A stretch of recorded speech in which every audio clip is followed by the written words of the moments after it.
like a butterfly flapping his wings deep down into the forest, man. It's gonna cause a tree fall like 5,000 miles away, man. There ain't nobody see it, nobody. Man, see, like, you don't even know, man.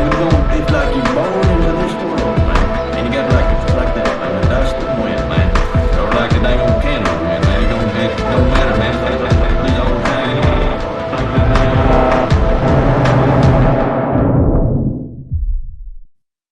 All right, George Bagby, welcome back to the Jay Burden Show. How are you doing? I'm doing great. It's good to be back. Thanks for having me. Yeah, I'm very excited to have you back. As we were discussing off air, this episode is sort of a continuation or a further exploration of what we spoke about last time, now several months ago. But I assume everyone is familiar with you. Obviously, we'll allow time for chilling at the end. But would you like to introduce our topic for today?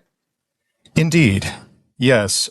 We talked previously about controversies in classical schools and some of the priorities there that I found myself in conflict with.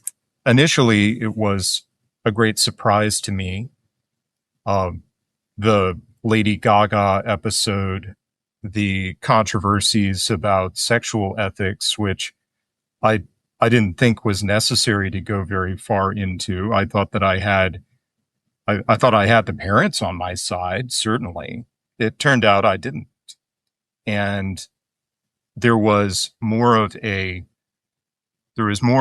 element there of wanting to be respectable and not saying controversial things that would get you in trouble with the left that I didn't appreciate at that time. I thought that we were pushing back against the modern world in modest and vague ways. I wasn't there to throw bombs or anything. I wasn't trying to stoke any controversy. I was paying lip service to basic sexual morality in the context of teaching Dante. One of the things I did was I explained the image in Dante of the barren sand where the usurers and sodomites were marching around tilling barren earth forever in hell, and that this was a kind of fraud. And I was explaining the images. So the image of the usurers, they're making something infertile into something fertile. They're turning money, which does not naturally reproduce like animals and agricultural crops naturally reproduce because of their nature. They're turning money into something fruitful. And so they're punished in the barren sand that does not bring forth any fruit. And likewise, the sodomites are forever running, tilling the sand with their feet because in their lives, they had turned something meant to be fruitful, which is sex, into something barren. And so we see this kind of thing recapitulated endlessly in Dante. The gluttons are constantly eating too much and vomiting in hell, and they're surrounded by rotting food and such. And sometimes those images are extremely easy to understand, but the barren sand was more complicated. And so I went into some length on that to explain what Dante meant. It turned out to be very controversial just to explain it. I even had my dean come talk to me about it. And I thought that I had won honor for the school by going into that. I had even given a lecture at a conference about that instruction, about teaching sexual mores in the context of teaching literature, because it's a major element. It's something that everyone's talking about in their own time. It's in politics. And my whole presentation on that occasion was how to do this innocuously, and also its importance. Funny enough, that particular lecture, I had an interesting member in the audience. Rod Dreher was actually there. It was the very first time I'd ever encountered him. But anyway, after 7 years of that first teaching job, my contract was not renewed. That was a moment of incredible crisis for me, because it was a reconsideration of teaching as a career. What would I do if I wasn't going to teach? And I decided to leave the area. I went and took another job with someone that I knew and trusted, to do more or less the same thing, and got myself rank in a new school. And I found elements there that I was totally accustomed to. Thankfully, it wasn't my teaching responsibility. But this was also an interesting element in classical schools, just generally. The civil rights narrative from the 1960s is a particular focus where it doesn't necessarily need to be. Martin Luther King's letter from Birmingham jail has become a standard. And this is taught in rhetoric classes. It's not taught in a historical context. It's not taught in an American history course, a modern history course, not necessarily anyway. It's a standard in the rhetoric class. So they analyze the argument, and it's famous and taught in like junior high as a standard piece for intense investigation. And they're working on it rhetorically. They're analyzing arguments and such, but it is part of the inflated role of Martin Luther King and his legacy, so that he's taken as a secular saint. And that's an element that's very widespread. And I encountered that yet again at my new school. A political salvation story. And that's a very important American narrative. It figures very large. And I think that one of the reasons it's there is to win credibility for Christian schools in America. Moreover, it is one of the essential beliefs of practically all the adults involved in the school. They've all put an awful lot of stock into the narrative, but that wasn't my role at my first school or my second school. I never had that on my syllabus. It wasn't in the classes that I taught. But it's interesting to note that that's a standard, and that ended up coming back later. I was given a special role at my new school. I was given the role of reviewing the history curriculum, specifically the history curriculum, for anti-European biases, for the needless assaults on European heritage in America in particular. Now that proved to be an extremely challenging assignment, because you basically just have to go back into old textbooks to skirt that kind of narrative. But my work in that was not so important as the fact that I was given that task. So one of the things I did do is I taught modern literature, and particularly American literature. I still remember the morning that I began teaching The Great Gatsby for the first time. And I went to my favorite diner, a really old diner, and had The Great Gatsby with me and had my notes and such. And I was reflecting. I think I wrote a letter I frequently did when I went to the diner very early in the morning before I taught. And I was reflecting on how I felt like I'd really made it as a teacher, that I was teaching The Great Gatsby in high school. I felt like I had really achieved a landmark in my career by doing that. And that was very satisfying. But I also taught Flannery O'Connor, who I really love. We had a tremendous amount to cover in that class, which was a challenge, but we were reading Everything That Rises Must Converge.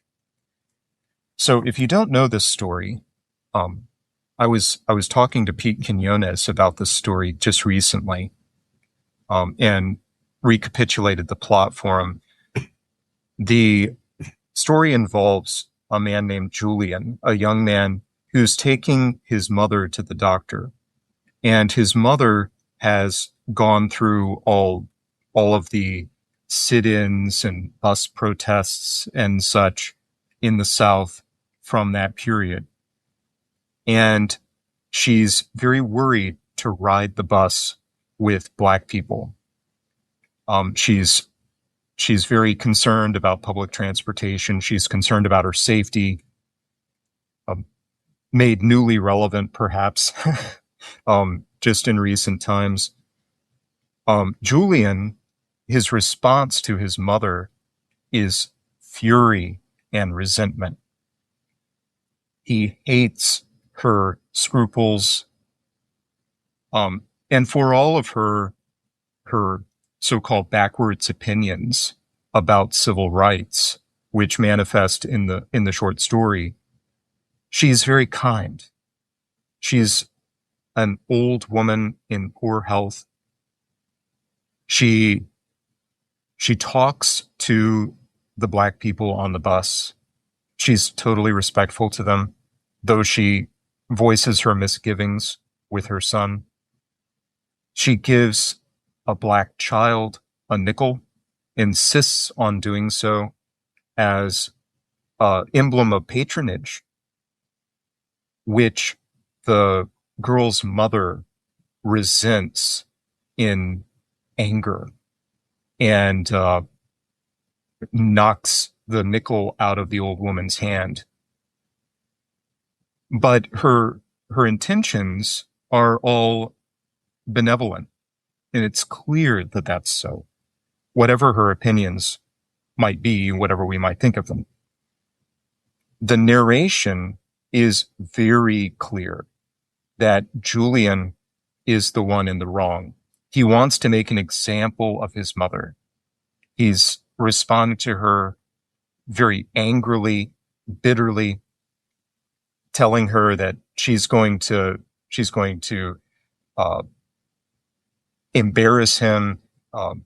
Curiously, Julian tries to interact with the Black people on the bus to show his own political opinions, and he has no idea how to talk to them.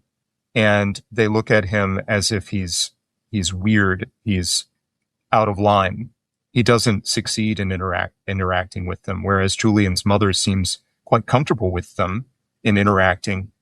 And she has more rapport, seemingly, is able to get along, at least until the final scene where the angry mother knocks the nickel out of her hand. Well, when that final confrontation takes place, now they're on the sidewalk, and Julian berates his mother in public and says, now you're going to see how things really are. Now you're feeling the embarrassment I've always wanted you to feel. We live in a new era now, where everyone is equal. And in the midst of his berating her, she collapses on the sidewalk and dies of a stroke.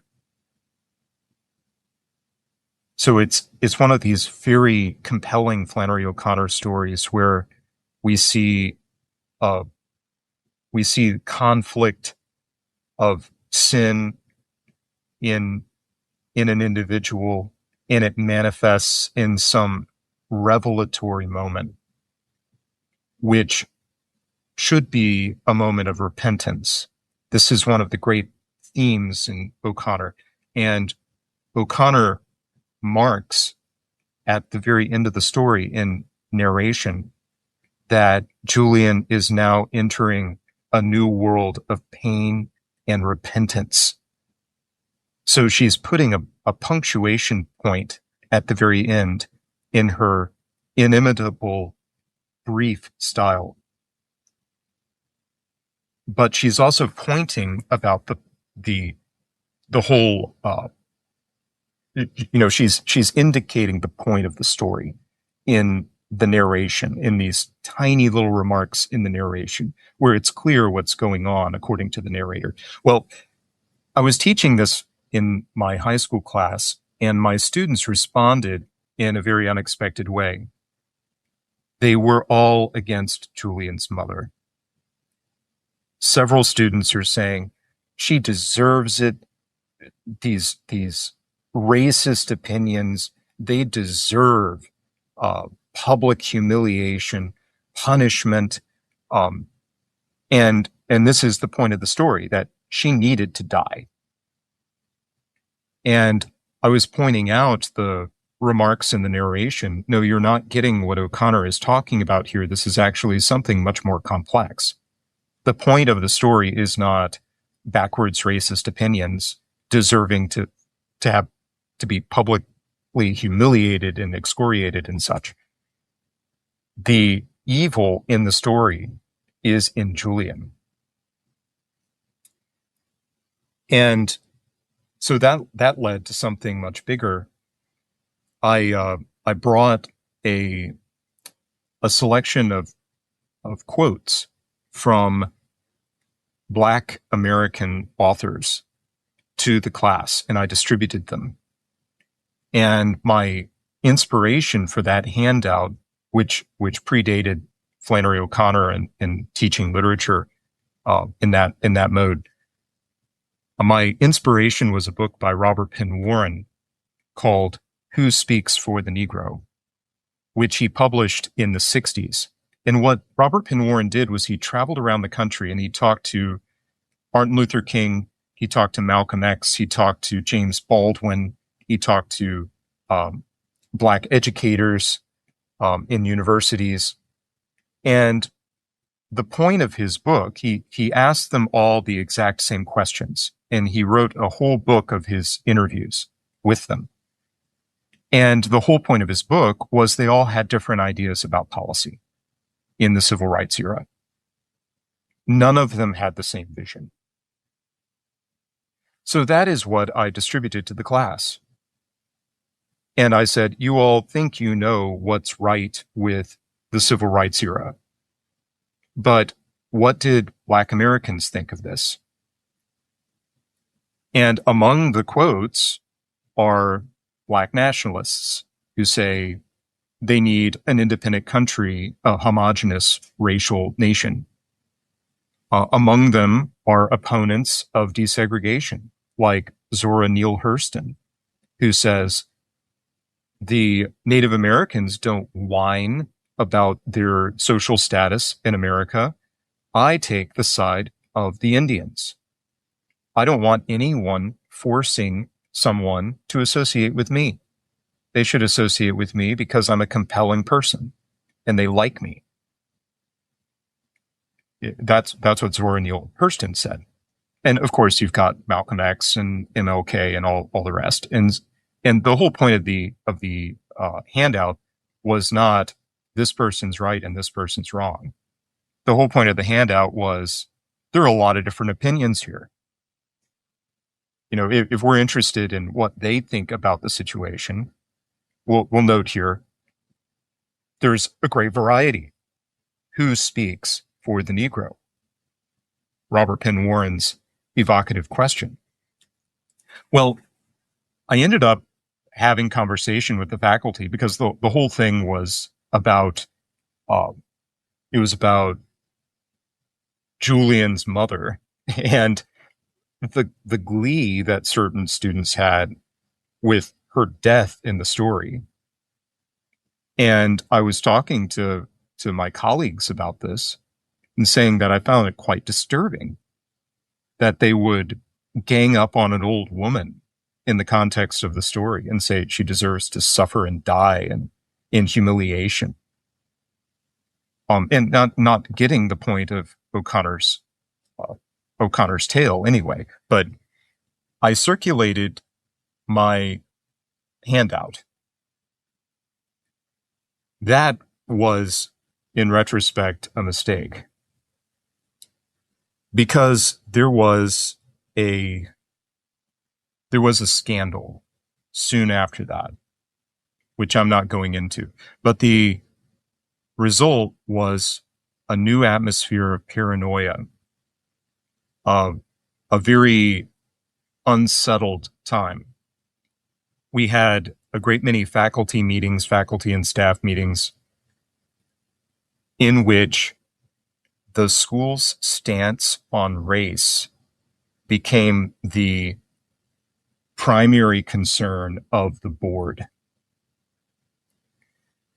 So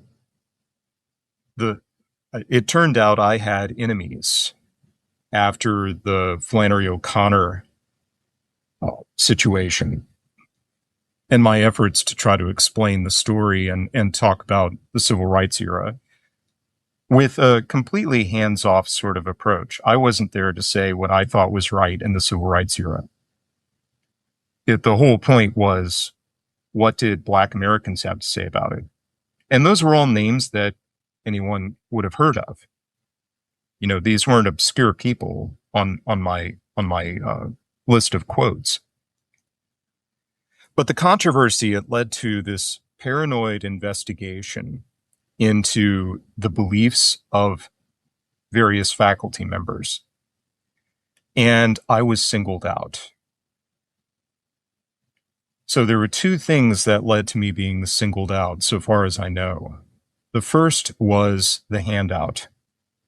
The second was my special role in history curriculum to root out and replace anti-European bias in the curriculum, needless hostility to white people in the curriculum, the history curriculum.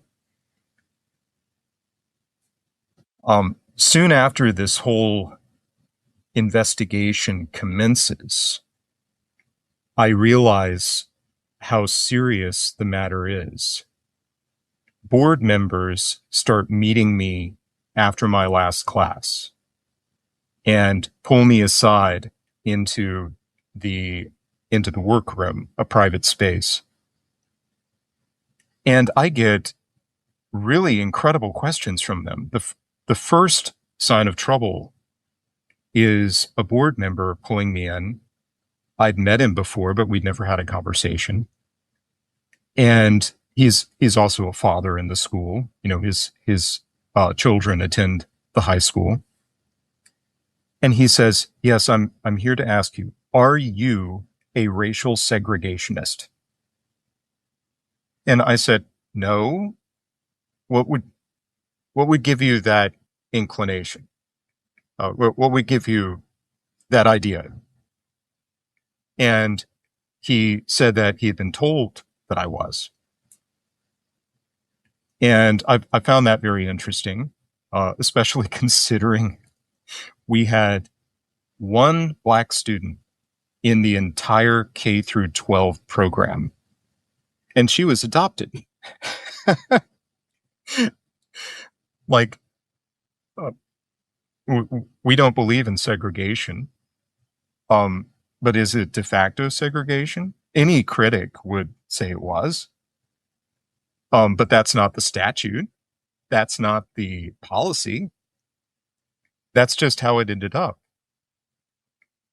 So I didn't mention any of that. Of course, that had grounds to bring up later, but I said, no, I don't espouse that. I don't propose that.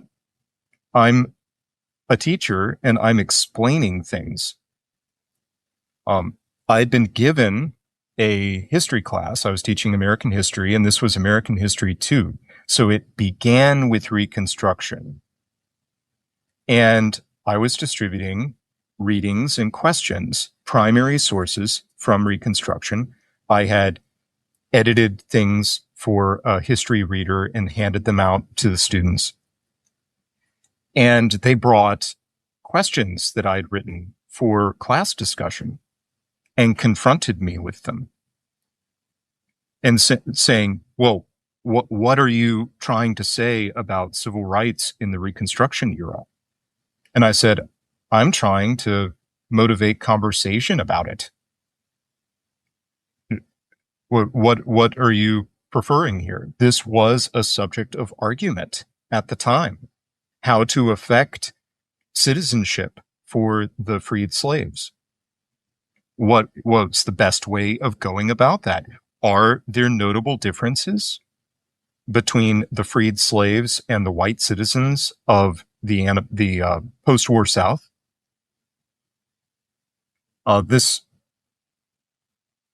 It seems to me to be perfectly reasonable, and I don't have any brief for it other than that. But they were offended by the tone of some of my questions. They also looked into the poetry recital for my history class. I had chosen Donald Davidson's Tall Men, an excerpt from it. Now, just so you can appreciate, this was the point on which I got confronted privately by a board member soon after this controversy began. The line that they found so offensive in The Tall Men by Davidson was, "Shall I say the praise of men, bright honor, the songs of my own race and the ways of fighters are something read in a book only, or graven only in stone, and not in the hearts of men?" So Davidson is reviewing Davy Crockett and Andrew Jackson in his poem. His poem's title, The Tall Men, he refers to many times, referring to the founders of the state of Tennessee, and also reflecting on modern ways and how easy our modern life is. We glide effortlessly over the pavement, gently tapping the gas pedal. We sit beneath air conditioning in office towers, where our ancestors were carving out civilization in the wilderness, were fighting the Indian nations, were watching their loved ones massacred and fighting for their place in the new world. And so he's drawing a contrast there and then saying, are the ways of my ancestors something we only read in a book, or is it something that's in our being? Are we essentially organically connected to our ancestors who founded our place in America? And he offers a lot of good material for historical reflection, which I've always resonated with. I've always been a fan of Donald Davidson. But the board members decided they were going to cancel the poetry recitation right at the end of the semester after everyone had already memorized it. They singled it out as offensive, and it used the word race. The songs of my own race and the ways of fighters are engraved not on stone only, but also in the hearts of men.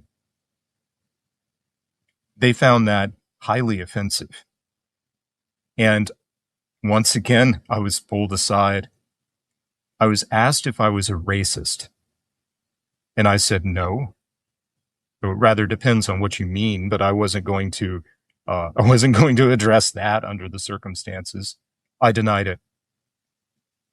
And they said, well, you gave your students this poem to memorize. And one of the board members, this was a couple of men that pulled me aside on that occasion. One of the board members said, well, I looked him up on Wikipedia and he was a racist. Why were you giving them racist poetry? And I offered my brief for The Tall Men, now the name of my press, a tribute, that resulted in pulling the poem from recitation. And then I got a very interesting assignment from the board. Now, I believe this was something that was specially decided. I don't think this was something that everyone was required to do, is what I'm saying, though I don't know that for sure. I was given a statement on race that was written by a third party. The board had found a statement for Christian schools about civic nationalism. The idea that this was something adaptable and cultural, nothing intrinsic. The statement went well out of its way on ostensibly Christian and biblical grounds to conclude that race is an unchristian concept, and that anyone that thinks race exists has anti-Christian priors. I was asked to write an essay in response to this statement and also to affirm its conclusion. I demurred artfully, wrote an essay exhibiting all of the instances of national differences, tribal affiliations, ancestry mentioned in the Bible, and saying this statement, being emphatically Christian in its effort, couldn't mean contradicting the Bible on matters of ancestry and inheritance and national characteristics, or even the creation of the nations of the world at the Tower of Babel. Those are all explicit in Christian belief and in the Bible itself. So the statement cannot mean that.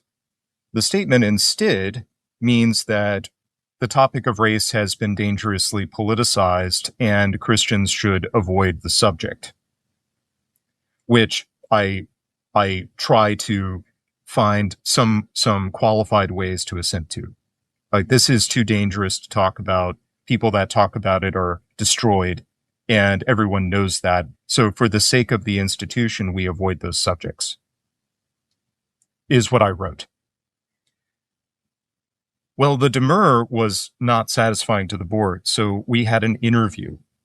They called me in for a special meeting with the board members to talk about the statement. Now, the people that gave me this statement were considering making it the official statement of the school and putting it on the website, this civic nationalist statement about race. A statement that they had never considered, that they themselves had not written. They did not know the issue. So I went to the meeting.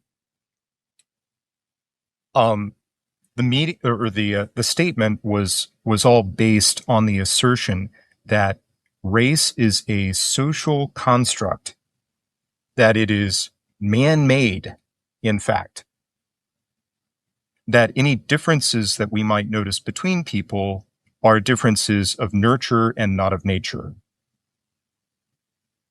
And they said that the belief, anyone that claims to be a Christian that believes that there are differences between the nations of the earth is outside of the Christian communion in a serious way.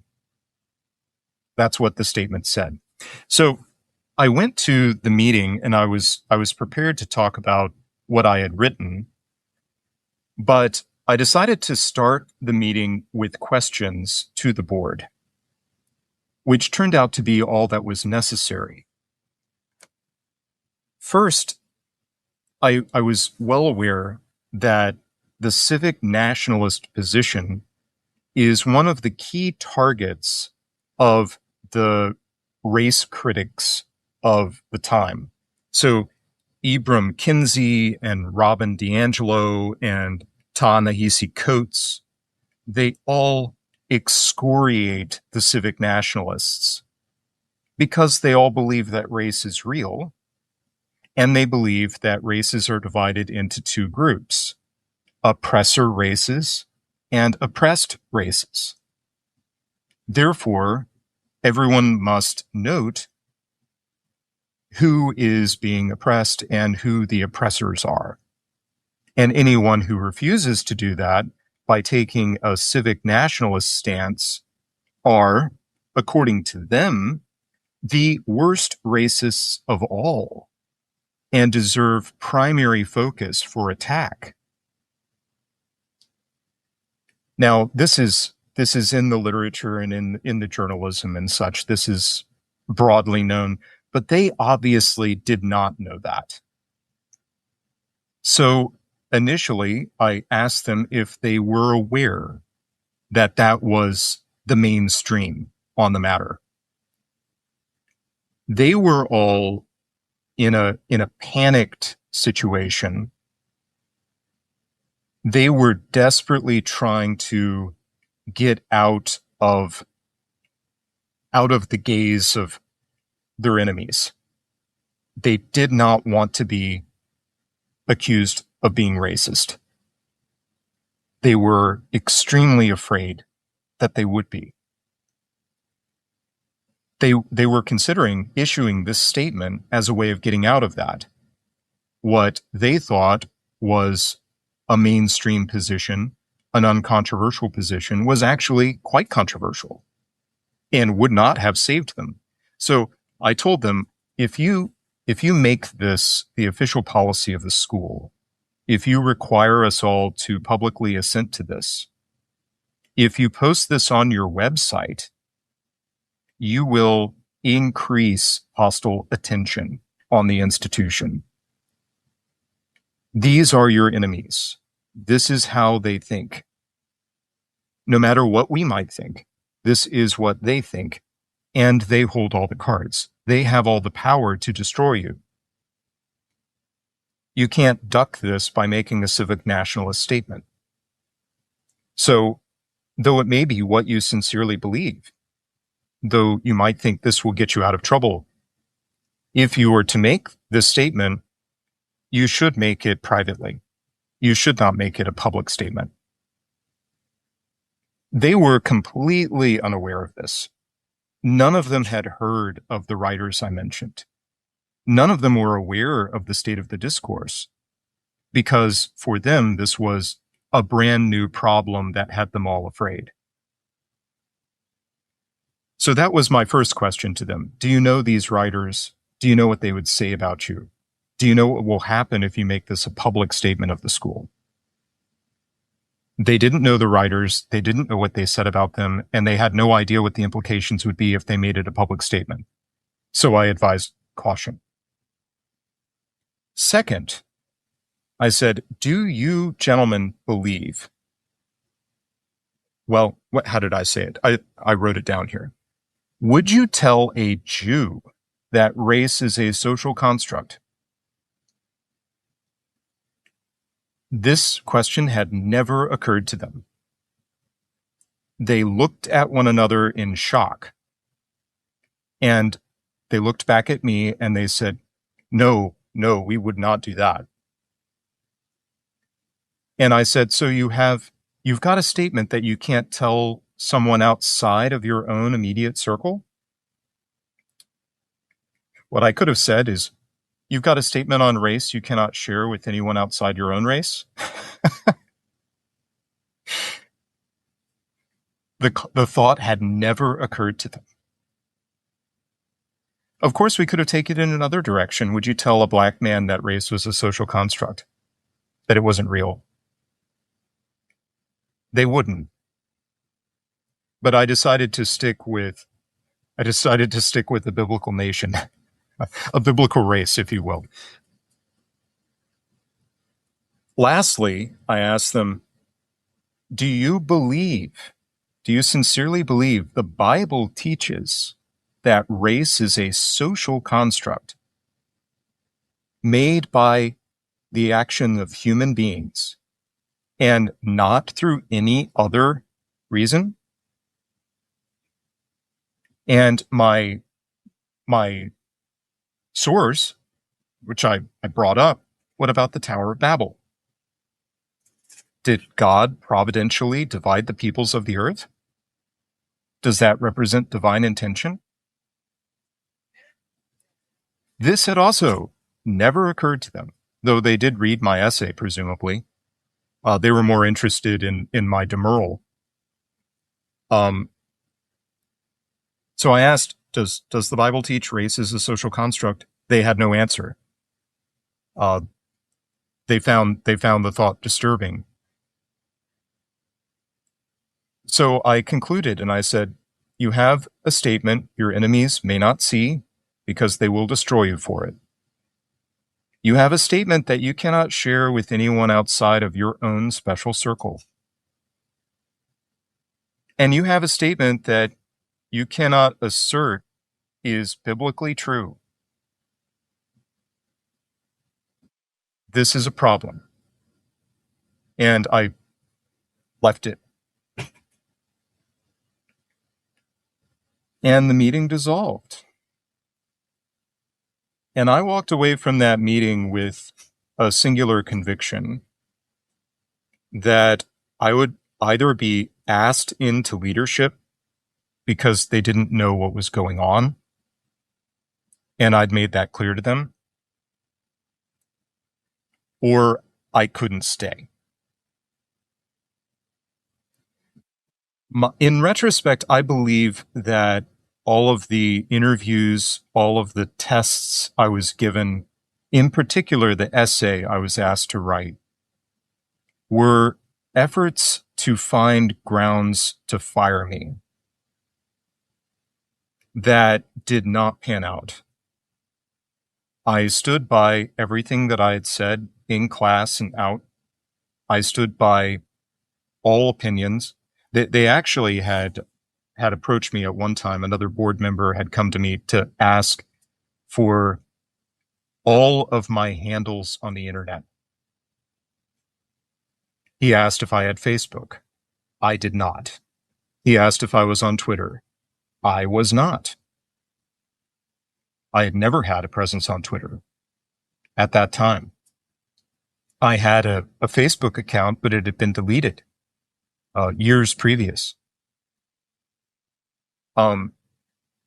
He then wanted to get any blog articles I had written in my life. And I went to the interim headmaster, who was a friend of mine and who was very supportive of me through the whole thing. A very humane man who I'm still friends with. He's no longer at the institution. Many are not. This all happened years ago. So, this is one of the reasons I decided to talk about it. I asked him about that. I said, so they want MySpace articles I wrote in college? This is outrageous that I'd be subjected to such scrutiny at this occasion in my career, that a college student wouldn't have some controversial opinion or other. This is obviously an effort to fire me and cancel me. And he was very sympathetic and said that he thought that it was paranoid and bad policy. It was extremely discouraging to everyone I talked to, and I don't know what other faculty were going through at that time. I only know my own experience because I went through all of those encounters alone. But when I walked out of that inquisition about the race statement, I knew that I would either come out with enhanced position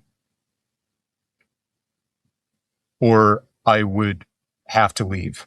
There wouldn't be any means for me to stay. And I did not want to stay.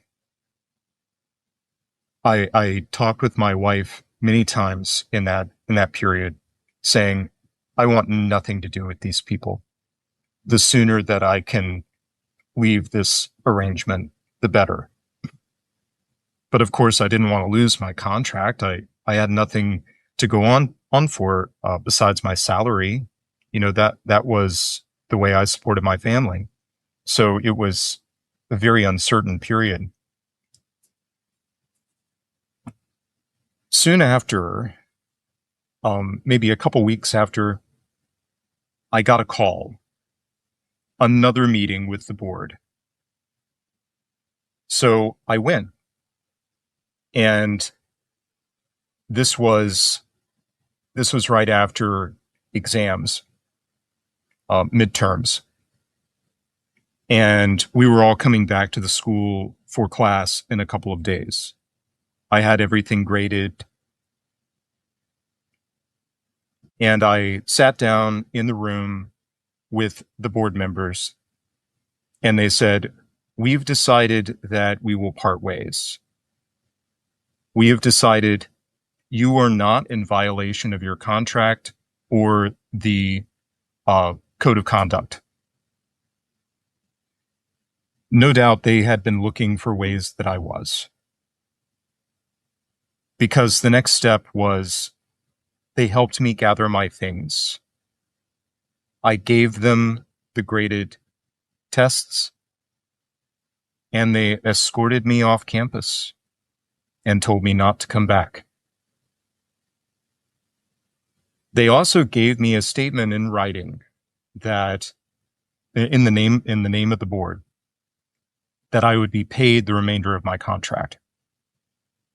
And indeed I was, up till the very last paycheck, which I got a couple of years later. In the midst of all of that, I got a public confrontation by an officer of the school. The person that I had talked to about the quotes about from the Black American writers in relation to the Flannery O'Connor episode.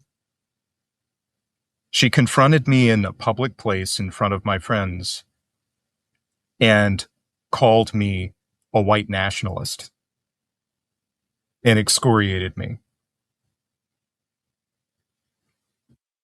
And after that, I realized I had serious opponents in the structure of the school. Then it made more sense to me, the kinds of confrontations that I'd had, the board member asking me if I was a racial segregationist and such.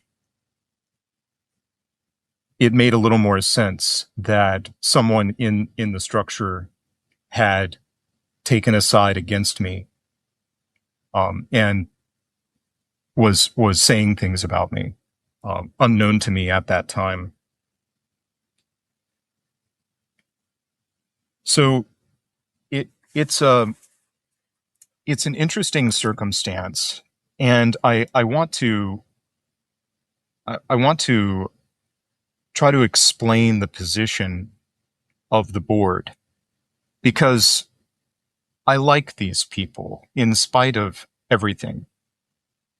And I feel like they did something honorable to me under the circumstances of honoring my contract, for instance. Last paycheck notwithstanding, whatever. I got it eventually. These were professionals. These were accountants. These were RNs. These were people with small businesses. These were people that had put extraordinary resources and time to set up an institution they could trust to educate their children. And that is a really extraordinary achievement. There are very few people that have the time and resources to do such a thing. And the charge of racism would cancel all of them, would destroy their careers, would destroy the institution they had built. We know the forces that would act against them. We know how ruthless they are. And their rally to try to avert that disaster makes perfect sense. The fact that they didn't know what was going on, the fact that they did not know the state of the discourse, is not in the least unusual. Who's reading White Fragility? Leftists. You know, we may know the thesis of those books, but they don't make for edifying reading. Let's let Prude and Dimes handle things like that. They can tell us what's going on there, so we don't have to read it, right? Do you even read the Prudentialist and our friend Dimes from Canada? They're doing wonderful work there. But these middle class folks with so many virtues, and I don't think that I'm overstating this. I have tremendous sympathy for these people. They don't want to touch the likes of me with a 10-foot pole. And I've learned through hard experience, I can't trust them. Because of the huge disparity between me and them, I'm utterly at their mercy. They could bankrupt me by tossing me to their enemies to distract their enemies from their throats.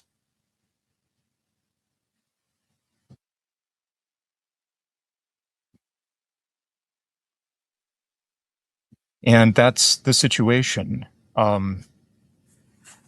Until we find some way to set up an independent institution that's not vulnerable to such attacks and vet leadership that will protect their own people, I don't see a way, not for me anyway, to teach at a school. I chose to teach at this school for particular reasons, and this all fell apart in the course of the controversy, in obvious and unspoken ways. And it was an extremely important experience. It was based on my transition out of that. I started driving Uber.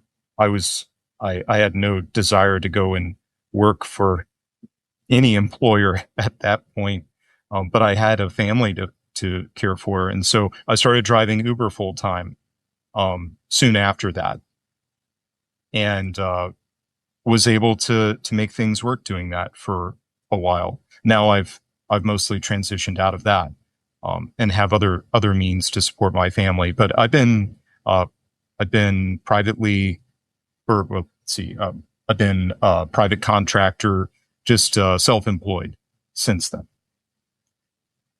And Tallman Books is my major effort. What have I done with all of this, all this initiative and time between now and then? I started Tallman Books, which is a reference to the poem that once got me in such serious trouble. It is my slogan, and I want everyone to remember that the bones of tall men lie in American earth, and those are our ancestors who gave us our inheritance. This is not something that we just read in dusty old books. This is the blood that flows in our veins.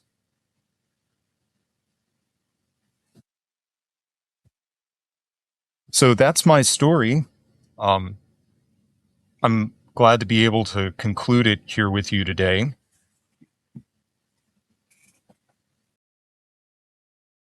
There are several things there.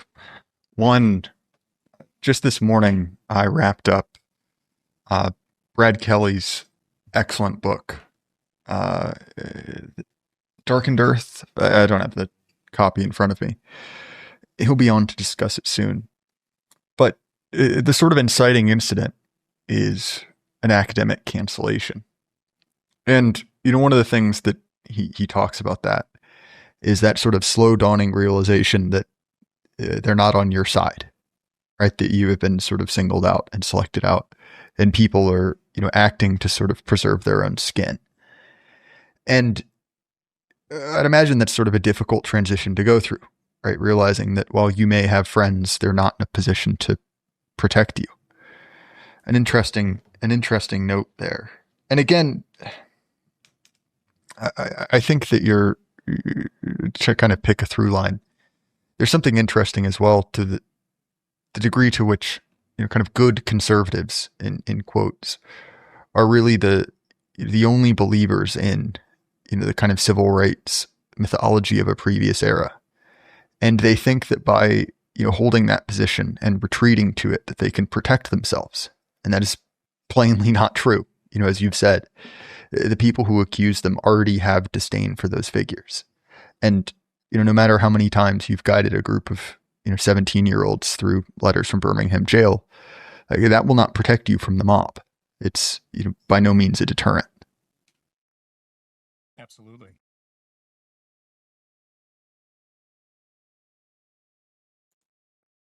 Well, George, we've sort of wrapped this story.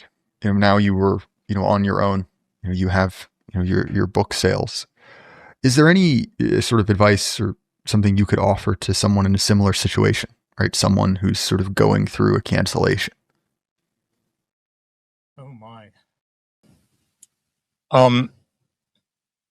I think we have plenty of examples in our circles of people that have encountered these pressures or been forced to switch careers, been identified as deplorable on whichever grounds. It's a really difficult thing to deal with, and I made the difficult choice of trying to stick with what I knew and trying to support my family off of that.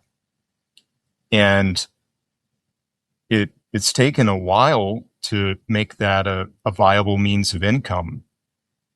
And it's taken many sacrifices. We must continue to network among people of our own beliefs and build up organizations to support one another. The Old Glory Club has been extremely helpful to me. It's helped me find people to work with, help me find talent to do things that I don't know how to do myself, and has offered me tremendous solidarity and also financial support. The Old Glory Club gave me a grant for a series of books that I've been republishing, The Chronicles of America. Just as an example, I've had very kind private individuals arrange fundraisers for me when I've been in special need. This is something that I'm very humbled and deeply grateful for. My family and I are just overwhelmed with the kindness that people in the organization have shown to us, and it's done us tremendous good. Recently, I was able to get a dentist for my daughter through private gifts from friends. But obviously, we want to be more independent and self-sufficient. I've been in business for myself now for several years. I've got a wife and 3 children. I have to travel a lot to support my family. But it's also offered all sorts of new rewards. It's wonderful to work in my field with my material and what I know best. That's sometimes I think that maybe I should move into something more traditional in terms of employment, but we also know that that's an extremely difficult thing to do now too. My advice for those who are under these pressures, facing cancellation or going through it, is network with those you trust.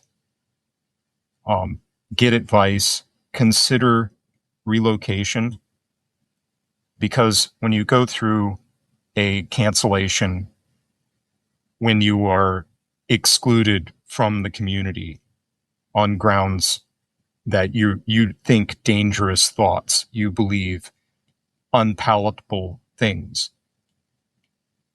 it may be time to find a different community to network with.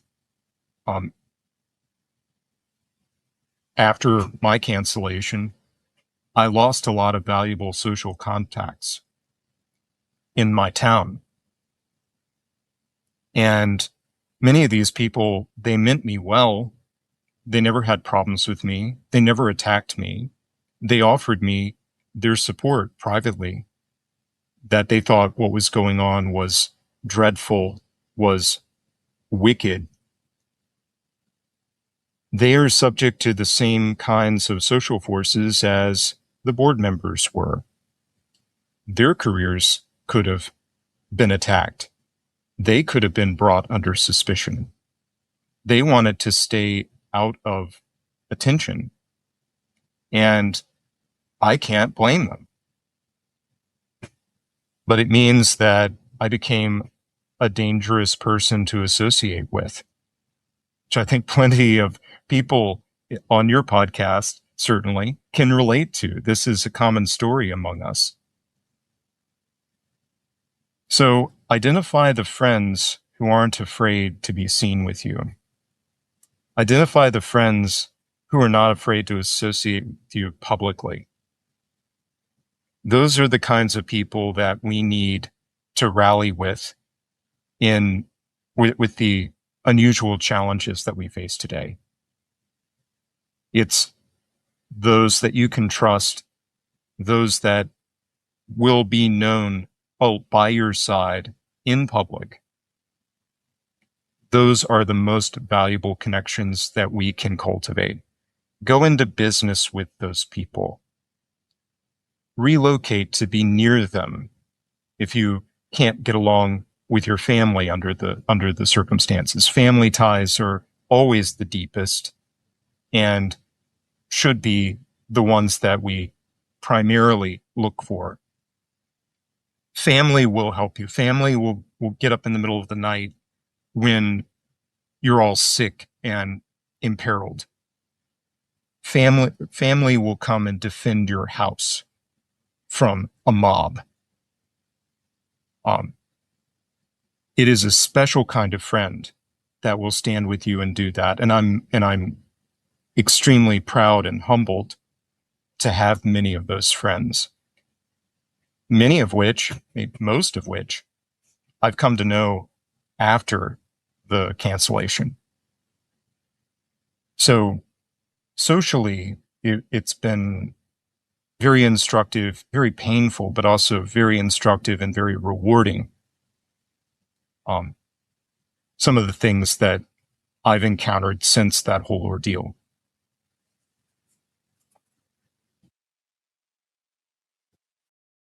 Well, as we've said, people know where to find you, George. I'll be sure to put those links in the description. It's good to have you back on. I know obviously you've been very busy, but I enjoy our episodes immensely, so thank you. It's a great pleasure. Thanks for making time for me. As far as my stuff, Jay Burden Show, Apple, Spotify, YouTube, anywhere you listen to podcasts. This is what I do. I was just kind of doing some tabulating and realized I've been doing this for 225 days, right? Not all that long. And as George said, right, striking out on your own can be can be a little intimidating, right? You're sort of jumping into an abyss, and y'all have been great, right? I couldn't do it without your guys' support. It's what pays my mortgage. So thank y'all so much. If you're wondering what you get for your support, get the episodes early and ad-free on Patreon, Substack, or Gumroad. Also check out our sponsor, Axios Remote Fitness Coaching. JD's another guy, right, who's started a business with guys like us. So check him out, support him, tell him I sent you. And George, it was great speaking to you. Thank you very much. Everyone at home, keep your head up. I can't last forever.